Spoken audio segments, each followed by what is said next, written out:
I've never been so busy in my entire life. Ngayon lang. It's not an easy task, believe me.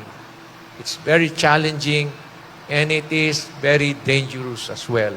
Fighting all these very powerful and moneyed people in our country today. And I was expecting, I anticipated that corruption is widespread. But now that I've been going around the country, I've never expected that it is just so deeply entrenched. The magnitude is unbelievable.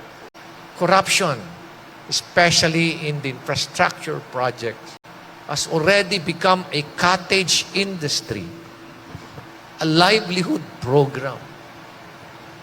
Sa dami ng pinuntahan namin mga projects, wala ni isa kaming nakitang maayos. And these are in hundreds of millions of pesos. Ibig sabihin yan, it has become so systemic, highly organized, highly syndicated. And please, let us not allow this